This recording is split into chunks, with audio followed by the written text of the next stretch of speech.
Hello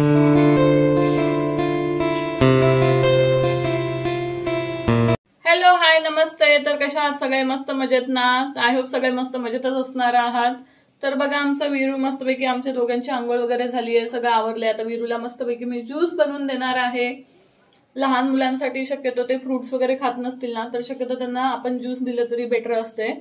तेवढंच त्यांना छान विटामिन प्रोटीन्स वगैरे मिळतात, है ना बिलू? ज्यूस प्यायचंय तुला? ज्यूस पितो? ओके बेबी, तू इथे बस. तर वीरूला मी इथे बसवते आणि आम्ही ज्यूस बनवणार आहोत आता. तुला खायचं बाळा? हा खा. ज्यूस बनवून सगळे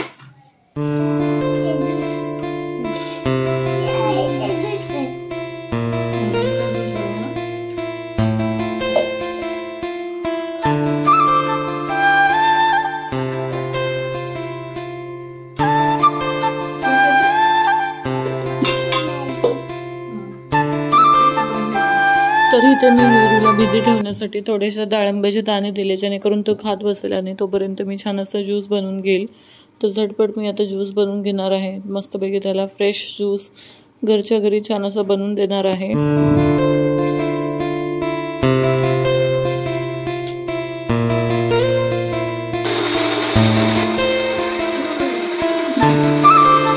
तर इथे ज्यूस बनवत छान असं मी आणि वीरू छान असं आम्ही दोघं मायले मस्तपैकी गप्पा मारत होतो. तो पण मस्त एन्जॉय करत होता. एक साईडला मस्तपैकी डाळिंब खात होता, तर एक साईडला माझ्यासोबत गप्पा मारून मस्तपैकी एन्जॉय करत होता.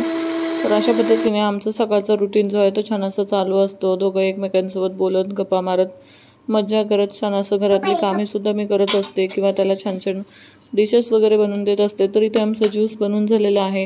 ह्याच्यामध्येच होता राहिला की तो पीत नाही, त्याच्यामुळे मी त्याला चाळणीने असं गाळून देते आणि त्याला ज्यूस इतका आवडतो. जसं की वॉटरमेलन झालं, डाळिंबाचं झालं किंवा ग्रेप्सचा वगैरे ज्यूस किंवा संत्रीचा ज्यूस वगैरे त्याला खूपच आवडतो. तर अशा पद्धतीचे ज्यूस वगैरे मी त्याला नेहमीच बनवून देत असते.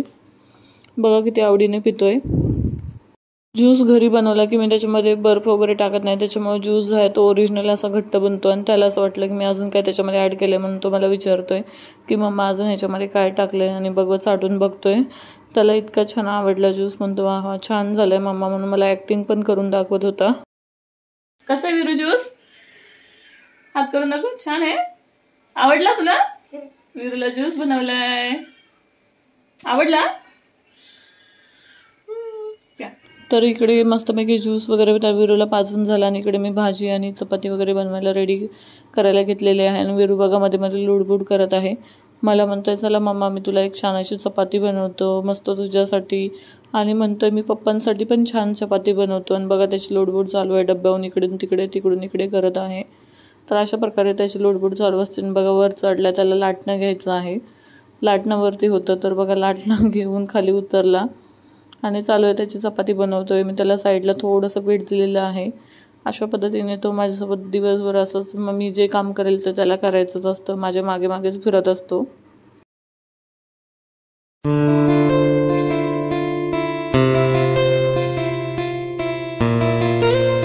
मी आलो आहोत आईकडे मस्तपैकी. आज मम्माला सुट्टी आहे, है ना लो? अरे बापले, कुठे आलास रे? आईकडे. लाजाळू पोरगा आमचं. आता डकवर बसलं. वीरू डक दाखवतोय तुझा. डक किती छान आहे आमच्या वीरूचा, हे बघा. ओहो, डकवर बसतोयस? बस. उलटा बसलास? कसा बसलास सर? मग दाखव मला बघू. इकडे फिरव, असं फिरव, फिरव. तसा बसतोस? कसा बसतोस? वन साइड बसतोय. डक गेला पळून वीरूचा. वीरूचा डक कुठे गेला? पळून गेला बघा. तर मी पटापट जेवण बनवून वीरूला घेऊन आली आईकडे. नेत्राने टिफिन सुद्धा घेऊन आलो होतो. म्हटलं इथं एकत्र मस्त सगळे मिळून जेवावं. आईने छान ताक सुद्धा केलं होतं. त्यानंतर संध्याकाळी आम्ही बाजारात गेलो आणि मस्तपैकी मी तिथून भाजीसुद्धा घेऊन आलेली आहे. आणि संध्याकाळी 7 का 7:30 वाजत आले होते आणि आम्ही आज उशीर झाला बाजारातून जाऊन यायला. मग आल्यानंतर मस्त चहा बनवला आणि चहा पित होतो. आणि वीरूची बघा मस्ती चालू होती. त्याने बाजारात सुद्धा खूप मस्ती केली होती. मग इकडून तिकडे फिरायला मारत होता, उड्या मारत होता. त्याला भाजी घ्यायला मार्केटमध्ये जायचं म्हटलं की खरंच खूप मजा येते, त्याला एक वेगळीच प्रकारची एनर्जी येते. चला भाजी घेऊया, मार्केटला जाऊया, असं त्याचं गाणं चालूच असतं. आई सोबत बघा कसं खेळतोय, आईसोबत मस्ती करतोय.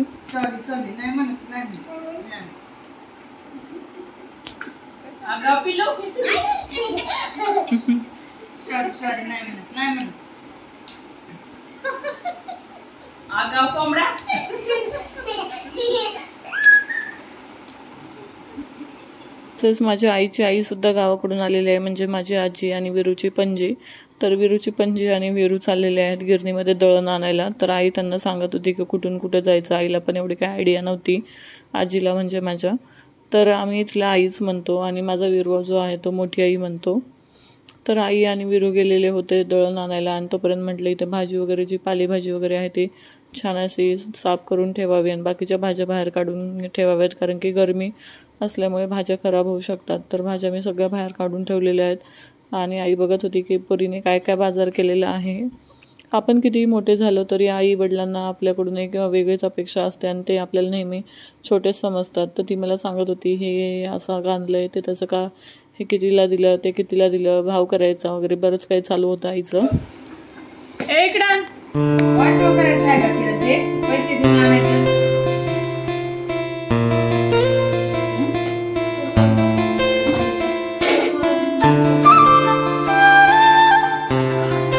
आमचं इकडे रात्रीचं जेवण बनवण्याची तयारी चालू होती. आम्ही मुळा आणला होता, तर मुळ्याची पालेभाजी जी आहे ती साफ करून कापून वगैरे घेतली होती. मुळ्याची भाजी आणि मस्तपैकी ज्वारीच्या भाकरी करणार होतो. तर मग तुम्हाला खरं तर सांगायला गेलं तर मला ना भाकरी अजिबात जमत नाहीत. मी बऱ्याच वेळा ट्राय केल्यात, पण मला परफेक्ट भाकरी अजूनही बनवता आली नाही आहे. तर मी आज इकडे आईकडे आली तर म्हटलं चला आईकडून थोडंसं शिकून घ्यावं, थोडं आई सांगेल की कुठे काय प्रॉब्लेम होतोय. तर आई बघत होती, आधीमधून येत होती की नक्की काय करते, काय दिवे लावती आहे. तर आई मध्ये मध्ये बघत होती आणि मला सांगत होती की असं नाही, असं कर, तसं नाही, तसं कर. आणि बघू शकता मी मस्त माझी भाकर जी आहे ती थापून झालेली आहे आणि मी असे घेऊन पलटी मारणार होते. तर आई मला बोलली 2 हाताने घे आणि हळूच सोड. आणि मला असं भाकर जे आपण तव्यावर टाकतो ना तेव्हा खूप भीती वाटते, म्हणजे असं वाटतं की आता चटका बसतो की काय, आता खाली हात टेकतो की काय. पण असं झालं नाही आहे. आईने जसं सांगितलं तसं मी व्यवस्थित केलं आणि आई बोलली गॅस कमीच ठेवा आणि त्याच्यावरती भाकरीवर जे आहे ते पाणी फिरून घे, जेणेकरून त्याच्यामुळे ऊब लागत नाही. तर मला ती टीप छान आवडली. गॅस कमी असला ना खरंच ऊब लागत नाही आणि जास्त गरम भाकर नसते, त्याच्यामुळे पाणीसुद्धा व्यवस्थित फिरवता येतं. तर थोडं थोडं पाणी घेऊन छान असं फिरवून घेतलं मी. आई मला सांगत होती असं कर, तसं कर. आईच्या छान छान छोट्या छोट्या टिप्स ज्या आहेत त्या फॉलो करून मस्तपैकी मी माझी भाकर जी आहे ते छान अशी बनवून घेतलेली आहे. आणि बघू शकता मस्तपैकी भाकरसुद्धा छान अशी झालेली आहे, तुटलीसुद्धा नाही. बऱ्याच वेळा काय होतं ना की भाकर उचलायला वगैरे गेली की तुटून जाते.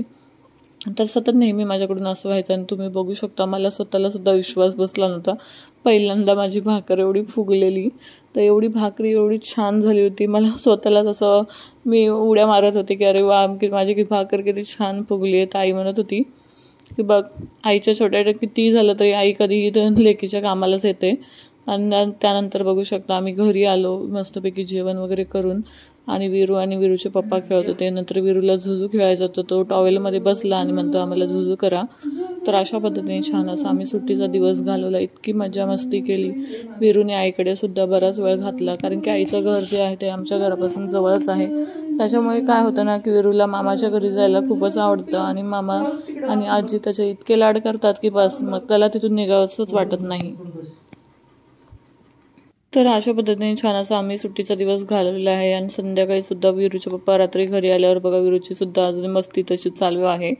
तर अशा पद्धतीने छान असा सुट्टीचा दिवस गेला. भरपूर मस्त मज्जा केली, एन्जॉय केला, भरपूर गप्पा गोष्टी झाल्या. तर आज पुरते इतकेच. तर भेटूया अशाच नवीन व्हिडिओसोबत. तोपर्यंत बाय, काळजी घ्या सर्वांनी. आणि व्हिडिओ आवडला असेल तर चॅनलला सबस्क्राईब करायला विसरू नका, जेणेकरून असेच व्हिडिओ छान छान तुमच्यासाठी घेऊन येईल.